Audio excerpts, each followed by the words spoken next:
Bonjour à toutes et à tous. Donc ce matin, focus sur 6 grands rendez-vous économiques et financiers qui dessinent un monde sous tension. Entre bourses nerveuses, IA en pleine frénésie, relances audacieuses et manœuvres géopolitiques, les marchés naviguent à vue. Aux États-Unis, les chiffres de l'emploi rassurent partiellement, mais les petites entreprises peinent, elles, sous pression des taux et des droits de douane, tandis que le déficit commercial américain reflète un commerce international toujours déséquilibré. Au Japon, le plan de relance record de Taikeishi stimule la demande mais inquiète les marchés obligataires. Et sur la planète tech, Nvidia fascine et inquiète à la fois. Ses profits records masquent les risques structurels de l'écosystème IA. Et dans ce contexte, croissance mondiale oscille entre vigueur apparente et fragilité sous-jacente, rendant chaque mouvement économique ou financier comme un indicateur scruté de très près par les marchés. Ce devait être l'art du deal. Cela ressemble surtout à un acte de reddition supervisé. Le projet de plan élaboré par l'administration Trump pour mettre fin à près de 4 années de guerre en Ukraine impose à Kiev des concessions territoriales, militaires et politiques que même les diplomates les plus cyniques hésitent à qualifier de compromis. Futé et mis en ligne et confirmé par la Maison-Blanche, le texte en 28 points réclame que l'Ukraine cède le Donbass, encore sous son contrôle, accepte le gel des lignes de front au profit de Moscou et renonce de facto à toute perspective d'adhésion à l'OTAN. L'armée ukrainienne serait-elle plafonnée à 600 000 hommes, comme si la sécurité d'un pays envahi dépendait d'une règle de 3. En échange, Washington n'offre que des garanties minimalistes, un soutien en renseignement, un peu de logistique et surtout aucune aide militaire directe. À l'inverse, la Russie, elle, se voit promettre un retour au G8, un allègement progressif des sanctions et des coopérations économiques stratégiques, une paix gagnant-gagnant selon la Maison-Blanche, mais clairement pas pour Kiev. Zelensky, fragilisé, lui, par un scandale de corruption et soucieux de ménager Washington, eh bien, il temporise. À l'ONU, la diplomate Ai Vinchin a été plus directe. Pas de cession territoriale, pas de limitations imposées, pas de renoncement à la légitime défense. Le plan exige en outre des élections sous 100 jours, une clause explosive susceptible de précipiter l'éviction du président ukrainien. Écartés des discussions, les Européens, eux, préparent une contre-proposition plus favorable à Kiev. Et pendant ce temps, lui, le Kremlin, observe serein. Reconnaissance de facto de la Crimée, de Donetsk et de Louhansk, gel territorial, partage énergétique. L'accord coche presque toutes ces cases. Sous prétexte de mettre fin au bain de sang, Trump dessine une paix où la Russie gagne des territoires, les États-Unis des contrats et l'Ukraine des obligations. Un deal, sans doute, mais pour qui ? Les États-Unis ont enfin retrouvé leurs statistiques et avec elles leurs doutes. Après 7 semaines de blackout administratif, le marché du travail affiche 119 000 créations d'emplois en septembre, bien au-dessus des attentes. Mais est-ce un bon chiffre ? Eh bien, pas vraiment. Le taux de chômage grimpe plus à 4,4%, preuve que la machine tourne, mais en octant. L'économie américaine donne l'illusion de la robustesse, mais elle avance à bout de souffle. Un pays lesté par des taux d'intérêt qui restent élevés, des droits de douane qui mordent fort et un crédit qui se renchérit un peu plus chaque mois. Les entreprises, elles, donne l'impression d'avancer en crabe. Elle n'embauche plus vraiment, mais elle ne licencie pas non plus. Résultat, la durée moyenne de recherche d'emploi dépasse désormais 6 mois. Les secteurs qui recrutent encore, la santé, l'action sociale, ressemblent davantage à des amortisseurs sociaux qu'à des moteurs de croissance. Et pendant ce temps, l'industrie et les services professionnels continuent de tailler dans les effectifs. Sur les marchés, l'ambiance est à la schizophrénie. D'un côté, Nvidia confirme son statut de méga locomotive de l'IA, rallumant l'appétit des investisseurs et dopant les futurs. De l'autre, chaque donnée robuste sur l'emploi devient une mauvaise nouvelle monétaire. Et puisque si l'économie résiste trop, la Réserve fédérale américaine n'aura aucune raison d'assouplir. Et dans ces minutes Publié mercredi dernier, la Fed laissait transparaître un profond désaccord interne, signe que le pilotage fin devient un exercice de funambule. Au rayon consommation, le contraste est cruel. Les Américains se ruent chez Walmart puisque ses ventes ont augmenté de 4,5%, mais pendant ce temps, Target et Home Depot font grise mine. Le consommateur ajuste, compare, renonce, symptôme classique d'une économie où la croissance tient encore debout mais où le pouvoir d'achat glisse. En résumé, l'Amérique avance, oui, mais en serrant les dents. La statistique rassure, l'économie inquiète et la politique monétaire reste plus que jamais l'arbitre nerveux de ce qu'il va se passer par la suite.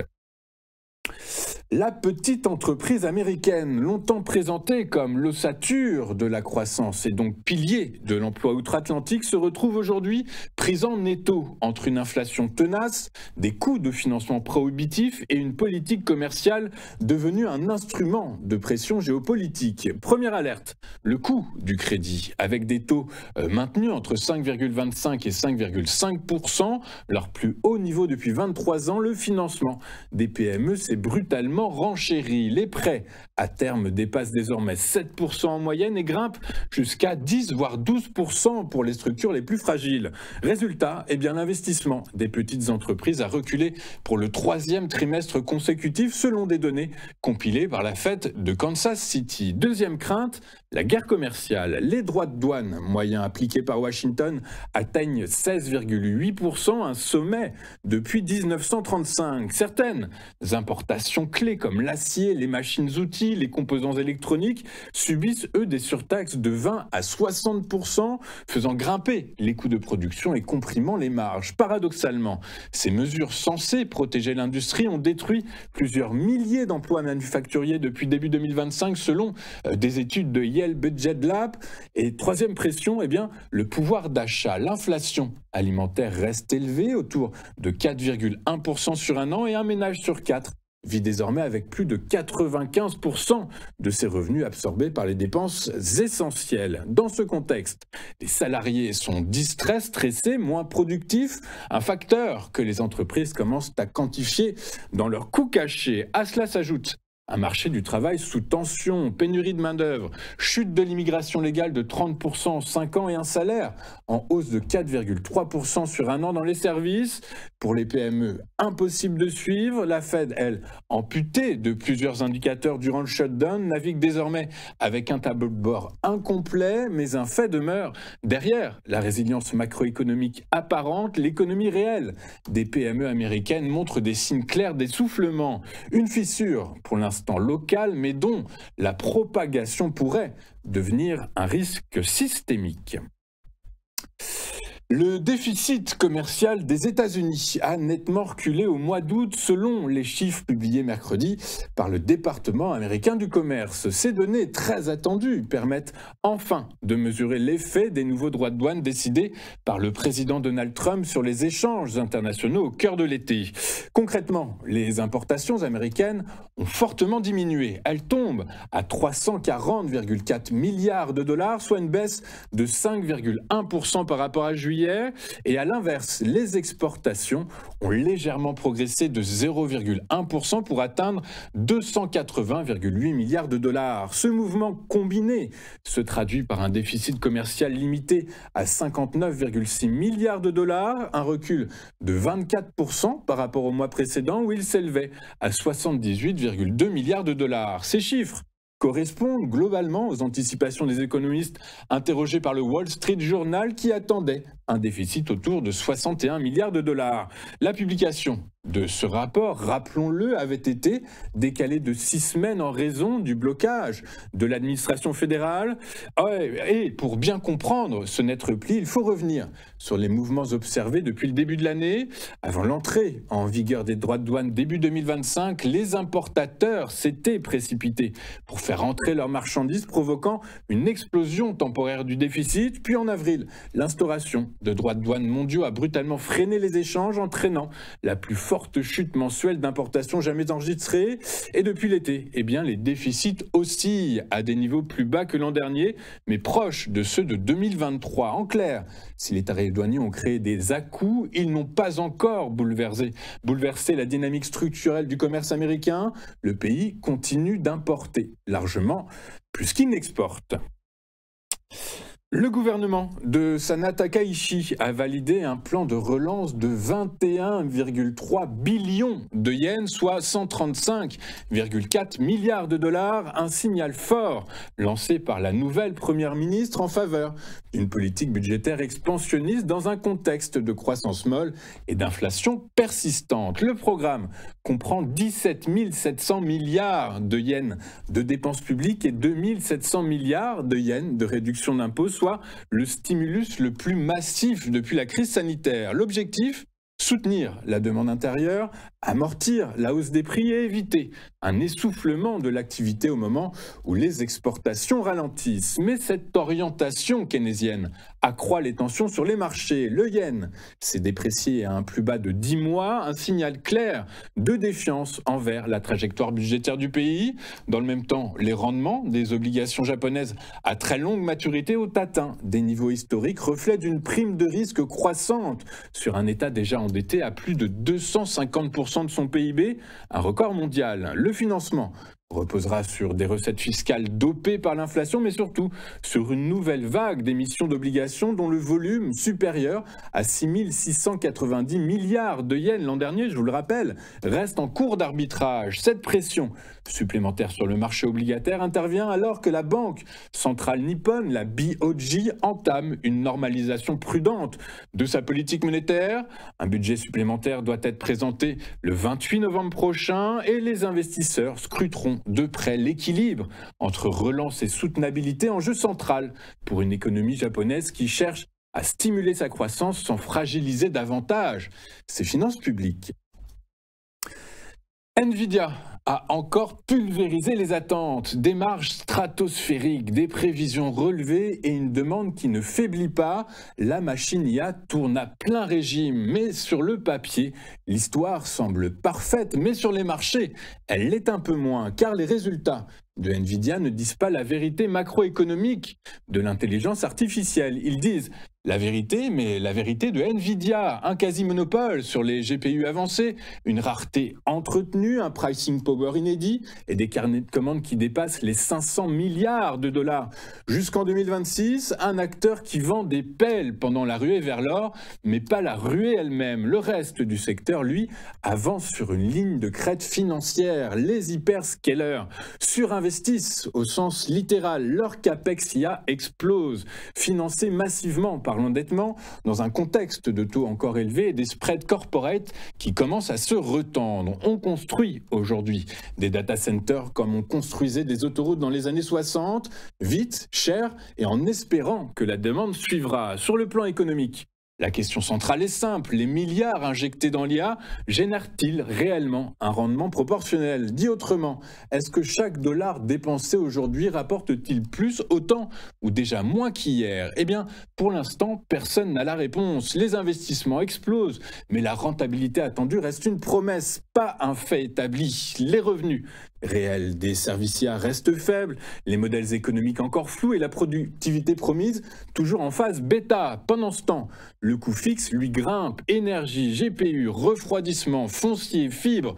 Le ratio CAPEX sur revenu est objectivement délirant pour une industrie qui se dit mature. Alors oui, Nvidia rassure, mais elle rassure sur sa propre trajectoire, pas sur celle d'un écosystème qui s'endette pour acheter une capacité informatique dont l'usage final reste spéculatif. La bulle n'est peut-être pas là où on la cherche. Elle n'est pas dans les profits de Nvidia, mais dans les bilans de ses clients. Attardons-nous désormais un instant sur ce que les investisseurs vont suivre aujourd'hui. Et aujourd'hui, eh bien, retour de la macro, puisque ce sont les indicateurs avancés d'activité qui vont être publiés et scrutés de très près aux quatre coins du monde. Tout à l'heure, c'est en France, en Allemagne, enfin tout à l'heure, dans un peu plus d'un quart d'heure en France, dans un peu plus d'une demi-heure en Allemagne, dans un peu plus de 45 minutes, ce seront les PMI manufacturiers et composites en zone euro. Et puis, un peu plus tard dans la journée, là, cet après-midi, ce sont les PMI manufacturiers et des services qui seront scrutés et donc, publiés, donc scrutés de très près par les analystes financiers. Regardons maintenant ce qu'il s'est passé sur les principales places financières de la planète hier. Et en Europe, les marchés ont clôturé en territoire positif, porté par l'élan venu de Wall Street après les résultats solides de Nvidia.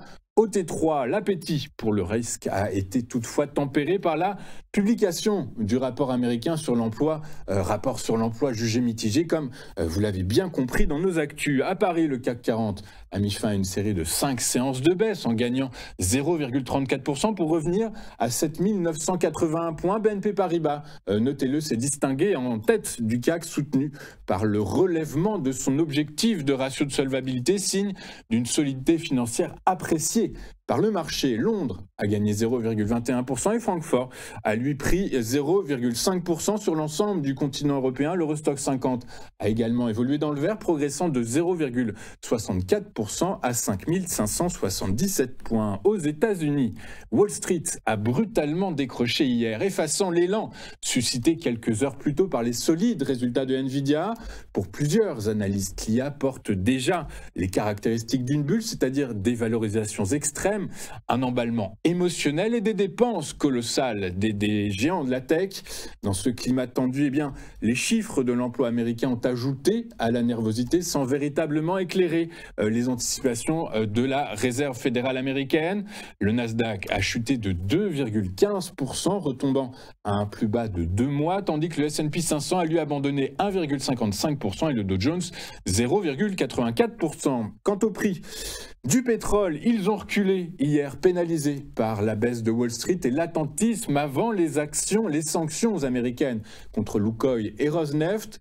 Après un début des séances haussier, le marché a adopté un positionnement défensif. Le WTI est volant depuis un mois entre 58 et 61 $. Les sanctions risquent d'accentuer la prime de risque géopolitique et de contraindre les importateurs chinois et indiens déjà en conformité à chercher de nouvelles sources d'approvisionnement. Dans ce contexte, le prix du baril de Brent de la mer du Nord pour livraison janvier a cédé 0,21% à 63,38 $. Son équivalent américain, le baril de West Texas Intermediate pour livraison décembre, dont c'était le dernier jour d'utilisation comme contrat de référence hier, eh bien, a perdu 0,55% pour clôturer à 55,14 $ l'unité. Nous allons marquer une toute première pause dans cette édition du 21 novembre 2025 du live de TV Finance. Et juste après, comme convenu, comme promis, eh bien, nous retrouverons Antoine Quesada qui, dans son chronocac, va nous expliquer dans quelle mesure eh bien, les dernières séances teintées de rouge sont de nature éventuelle